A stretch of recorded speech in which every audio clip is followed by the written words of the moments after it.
Well, do you like your meat well done?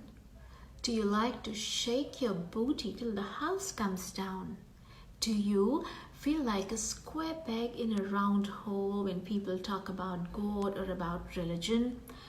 Do you like to live in the moment, eat, drink, make merry, be happy as you go along?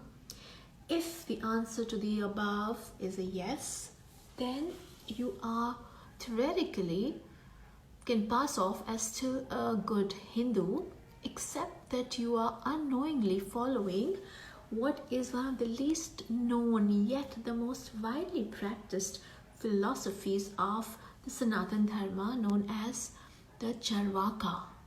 A Charvaka is one who is materialist. When I say a materialist, I don't merely mean one who is in the pursuit of material gains. Yes, of course, but also somebody who sees only matter as reality. That is to say that only that can be perceived, seen, touched, sensed, smelt by my five senses is actually the truth and exists. And anything which is not perceivable by these five senses, be it God, afterlife, previous lives, hell, heaven, and the unseen laws of the universe, do not exist. On the same note, Charvaka believes that all matter that exists in the world is a combination of the four key elements, namely the earth, the fire, water, and air. When they say this, they are standing out differently from all other philosophies of Sanatana Dharma because they are clearly sidestepping and negating the fifth Panchabhuta, the fifth element, which is the sky, the ether, the akasha.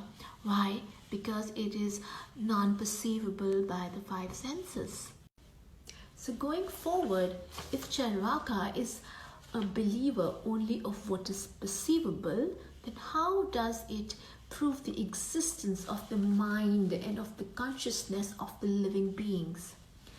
It does that by saying that the four components, the bhutas, when independent, possess certain characteristics, but when brought together in a certain combination, give rise to newer properties.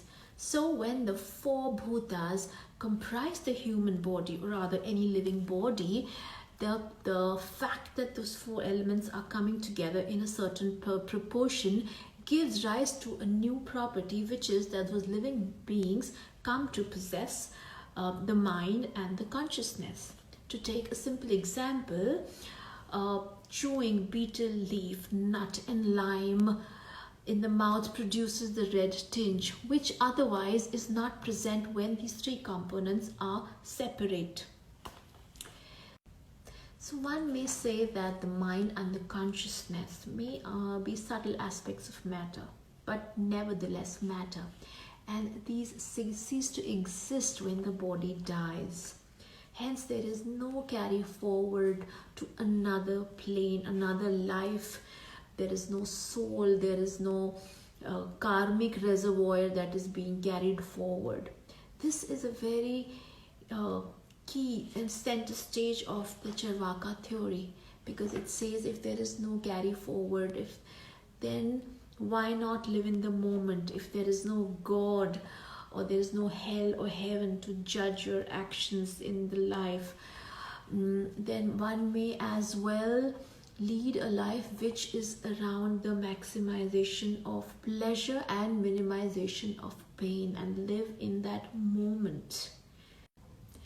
So not surprisingly, this philosophy has not found too many takers down the centuries, and there aren't any systematic works which are available on Charvaka.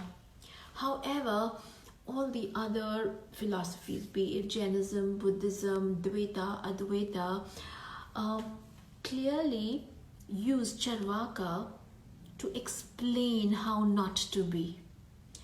Which is of course again really understandable, because Charvaka, being the theory of a materialist, could mean a toppling over of the social order, of ethics and norms which are required to run a society.